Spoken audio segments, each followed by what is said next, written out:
नमस्कार दोस्तों, मेरे एक हाथ स्वागत करती हूँ आपके अपने ही cooking channel SK simple food पे। तो मुझसे जुड़े रहने के लिए मेरे चैनल को लाइक कीजिए, शेयर कीजिए, कमेंट कीजिए, सब्सक्राइब करना मत भूलिएगा, बेल आइकन जरूर दबाइएगा। जिन्होंने मेरे चैनल को सब्सक्राइब कर दिया उनका दिल से बहुत धन्यवाद। तो दोस्तों, मैं आज एक लड्डू लाई हूँ और हेल्दी है ये। आप ये कभी भी बना के खा सकते हैं इसको, सर्दी गर्मी कभी भी। और ये है तीसी और हल्दी की लड्डू, तीसी यानी अलसी की। ये कैसे बनाई जाती है और क्या क्या लगता है मैं आपको दिखाती हूँ। ये हमारे बिहार में बनता है अधिकतर सर्दियों में, या जब बच्चा होता है तब। तो देखते हैं इसमें क्या क्या लगता है। तो इसके लिए तीसी यानी अलसी बहुत ज़रूरी है लेना। तो इसको हम ले लेते हैं और इसको हम भूनेंगे। ये नारियल, इसके साथ हम सूखा हुआ लेंगे, नारियल था जिसको मैंने जार में पीस लिया है। साथ में लेंगे सौंठ पाउडर, लेंगे हल्दी, गुड़, आटा लेंगे। अगर 2 कटोरी हमारा अलसी का होगा पाउडर तो 1 कटोरी आटा लेंगे। साथ में थोड़ा ड्राई फ्रूट लेंगे, बादाम, किशमिश, और लेंगे हम घी, और साथ में लेंगे हम कुछ सीड्स। तो ये बीज डालना बहुत अच्छा लगता है, इसमें बहुत ज़रूरी है, क्योंकि इसमें अलसी का बीज है, खरबूज, तरबूज, सीताफल और अखरोट है। तो ये हमारी सेहत के लिए बहुत अच्छा ओमेगा 3 है, इसमें काला तिल भी है। तो इन सबको डाल के मैं ये लड्डू बनाऊंगी तीसी का। अगर आपके पास ये सब नहीं है तो सिर्फ आप आटा, तीसी और गुड़ से भी बना सकते हैं। तो इसको हेल्दी बनाने के लिए मैंने इन सब चीज़ों को इसमें मिलाया है। ये खाने में भी टेस्टी लगेगा, और आपको पता है हल्दी, सौंठ कितने फ़ायदेमंद होता है। अलसी तो है ही ओमेगा 3 से भरपूर। तो एक कढ़ाई गरम करते हैं और उसमें डालते हैं अलसी के बीजों को और भूनते हैं। दोस्तों भुन गया, इसकी आवाज़ आपको आ रही होगी, और ये आंच कम करके ही भून रहे हैं। ये चटकने लगता है, इसके पेट फटने लगते हैं और एक आवाज़ आती है, और ये चपटे से गोल होने लगता है। तो हम समझ जाते हैं कि हो गया है। अभी थोड़ा और भूनेंगे इसको। तो चलिए भून लेते हैं। तो ये हमारा हो गया है, और इसे हम निकाल के ठंडा करते हैं। आप चाहें तो टाइम है तो ऐसे ही रख दीजिए, ठंडा हो जाएगा, वरना हम पंखा के नीचे रखेंगे। ठंडा होगा तभी ये पीसा जाएगा। तो चलिए इसे ठंडा करते हैं, उसके बाद मैं आपको दिखाती हूँ।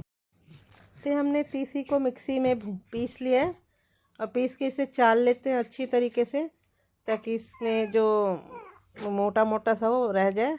और इसको ये देखिए हमारा चाल लिया गया है, और इसको हम रखते हैं एक बर्तन में अलग।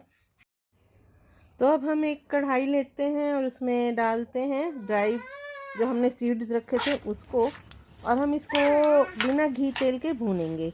और जब इसकी आवाज़ आने लगेगी चट चट की, तो हम समझ जाएंगे कि ये भून गया। आप चाहें तो इसमें देसी घी डालकर भी ये भून सकते हैं, पर मैं देसी घी नहीं डाल रही हूँ, मैं इसको ड्राई रोस्ट ही कर रही हूँ।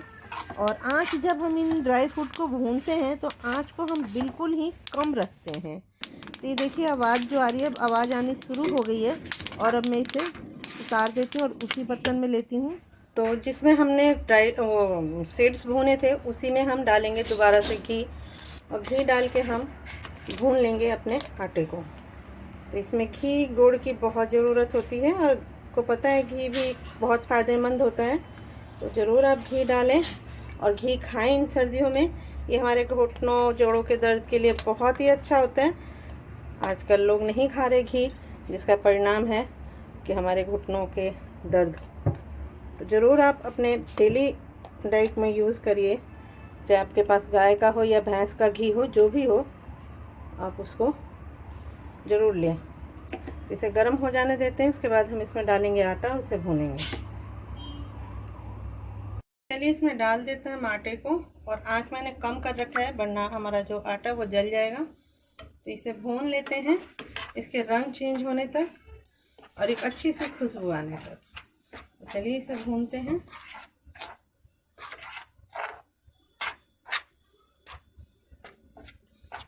अभी इसमें और घी जाएगा, वो मैं बाद में दिखाऊंगी कैसे जाएगा घी इसमें अभी। और इसे भूनते हैं धीरे धीरे, बीच में दिखाती रहूँगी मैं आपको।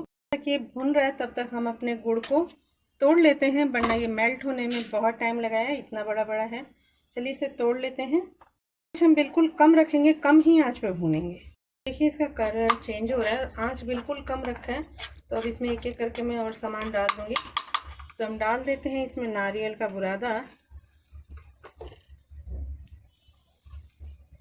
डाल देती हूँ मैं इसमें बादाम, ताकि ये थोड़ा भून जाए, क्योंकि ये मैंने नहीं भुना था। और सीड्स तो मैंने भून दिए थे। नारियल, आप नारियल का बुरादा जितना ज़्यादा डालेंगे उतना ही स्वाद अच्छा है। और इसको भूनेंगे। अब हम इसमें डाल देते हैं सौंठ। तो सौंठ हमारे इम्यूनिटी सिस्टम को बढ़ाता है। और डाल देंगे हल्दी, और इनको 5 मिनट भूनेंगे इस आटे के साथ। आप चाहे तो इसे अलग से भून सकते हैं, लेकिन मैं इसके साथ ही भूनूंगी। और हल्दी और जो सौंठ है वो ज़रूर खाना चाहिए सर्दियों में, इससे हमारी इम्यूनिटी सिस्टम ठीक रहती है। और हल्दी तो एंटीसेप्टिक है ही है। तो देखिए, इसको हम भून लेते हैं 5 मिनट और। 2 से 3 मिनट हो गया भूनते हुए। अब मैं उसमें डाल दूंगी जो हमने सारे सीड्स भून के रखे थे वो, और किशमिश। चलिए डालते हैं किशमिश को। किशमिश डाल दिया। और सीड्स हमारे भुने हुए, इसलिए हम उसको नहीं भूनेंगे अलग से। तो इसको अब भून लेती हूँ और 3 से 4 मिनट। तो ये हमारा भुन गया। अब हम इसे ट्रांसफ़र कर देंगे। आप चाहें तो दूसरे कढ़ाई या पैन का यूज़ कर सकते हैं, पर मैं इसमें ही कर रही हूँ, इसलिए मैं इसको ट्रांसफ़र कर देती हूँ किसी दूसरे बर्तन में।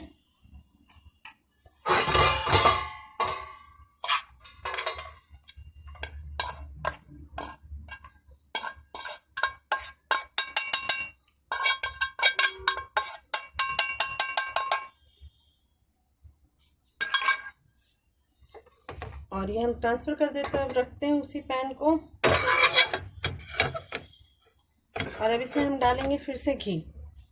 तो मैंने गैस बंद कर रखा है। अब मैं इसमें डालती हूँ घी को।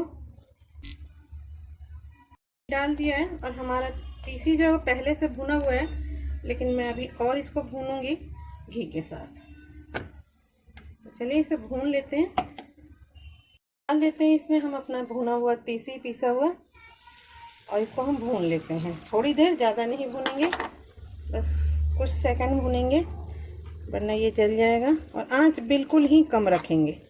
चलिए इसे अच्छी तरह भून लेते हैं। तो ये देखिए भून गया हमारा। ज़्यादा नहीं भूनना है, क्योंकि हमने भून के ही इसको पीसा था। तो इसे भी हटा देते किसी दूसरे बर्तन में।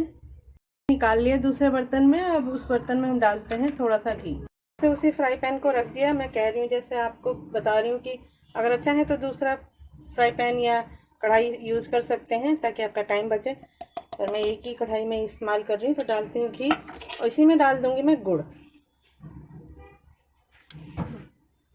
तो घी के साथ ही हम गुड़ को डाल देंगे। और आंच अभी भी कम रहेगा। और डालेंगे बिल्कुल थोड़ा सा पानी, 2 से 3 चम्मच। और इसे मेल्ट होने देंगे। इसका हम चाशनी नहीं बनाएंगे, तार नहीं बनाएंगे, बस हमें इसे मेल्ट होने देना है। और ये बिल्कुल कम आंच पे करेंगे, नहीं तो हमारा चाशनी बन जाएगा तार वाला। और तार वाला चाशनी बनता है तो हमारा लड्डू जो होता है वो हार्ड बनता है। एक और आता है हमारे यहाँ बिहार यूपी में, जिसे हम कसार कहते हैं। वो भी इसी तरीके से बनाया जाता है कि अगर उसमें चाशनी आप हार्ड करते हैं तो बहुत ही हार्ड बनता है। अगर आप चाशनी हार्ड नहीं करते हैं तो हार्ड नहीं बनता है। अगले साल मैं ज़रूर आपके लिए लेकर आऊँगी कसार की रेसिपी। तो अभी मैं यही दे रही हूँ इन सर्दियों में। ये सर्दियों में ही बना के ज़्यादा खाया जाता है, तो फ़ायदेमंद होता है। अब आप अलसी तो हर साल खा सकते हैं, पूरे साल खा सकते हैं। तो चलिए इसे गल जाने देते हैं, उसके बाद दिखाती हूँ। तो ये देखिए हमारा ये पिघल गया है। अब मैं इसका जैसे बता रही थी कि चाशनी नहीं बनाऊंगी, तो मैं इसे बंद कर देती हूँ। और बंद करके जो हमने रखा है, ये देखिए कोई चाशनी नहीं है, कोई तार नहीं है इसमें, बस इसकी चाशनी बन गई, गुड़ मेल्ट हुआ और हमारा ये काम हो गया। तो चलिए इसे बंद करते हैं गैस, और डालते हैं इसको हम अपने मिश्रण पे। तो चलिए इनको मिलाते हैं। और इसमें हमने जो सीड्स भून के रखे थे वो भी डाल देते हैं।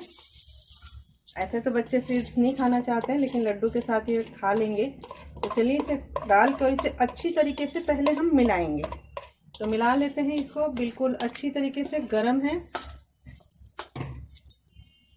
मिक्स हो गया। और अब हम इसमें डालते हैं गुड़ का जो हमने बना के रखा है सीरा, उसको। तो आपने देखा था मैंने ज़्यादा पानी नहीं डाला और इसको ज़्यादा तार की नहीं बनाई, बस गुड़ मेल्ट हुआ और हमारा ये हो गया। तो चलिए इसे मिक्स करते हैं अच्छी तरीके से, और चम्मच से ही करिए क्योंकि हमारा चाशनी जो है वो गर्म है। तो ये हमारा मिक्स हो गया, और जब हमारा हाथ बर्दाश्त हो जाए तब हम इसके लड्डू बनाएंगे। साइज और शेप आपके ऊपर होगा। तो ये काला इसलिए दिख रहा है क्योंकि तीसी है, तीसी तो काला ही दिखेगा। तो ये देखिए लड्डू आराम से बन रहा है। तो इसी तरीके से हम बनाते जाएंगे। शेप आपके ऊपर है, लंबा गोल जैसे बनाइए और साइज आपके ऊपर है। तो चलिए बनाते हैं इसको।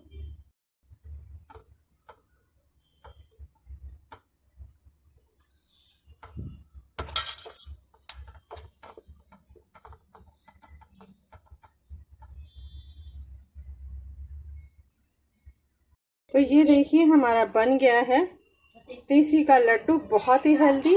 आप इस सर्दियों में ज़रूर बना के खाएं।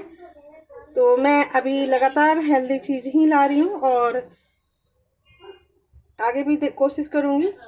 तो आप भी बनाइए, खाइए तीसी का लड्डू। इसमें बहुत सारे ड्राई फ्रूट डाल रखे हैं जिसके बेनिफिट आप सर्च करेंगे गूगल पे तो बहुत सारे तिल, तीसी, खरबूज और तरबूज के बीज, सीताफल के बीजों का है बहुत फ़ायदा, और ये बहुत फ़ायदेमंद होते हैं बीज। तो आप भी ज़रूर बनाएं, खाएं इस तरीके से लड्डू। और मुझे ही बताएं कि आप कैसे बनाते हैं। मैं बिल्कुल सिंपल तीसी की लड्डू भी लेकर आऊँगी जिसमें सिर्फ गुड़ से बनता है, तीसी से। तो मिलेंगे फिर नए वीडियो के साथ, तब तक के लिए नमस्कार, धन्यवाद।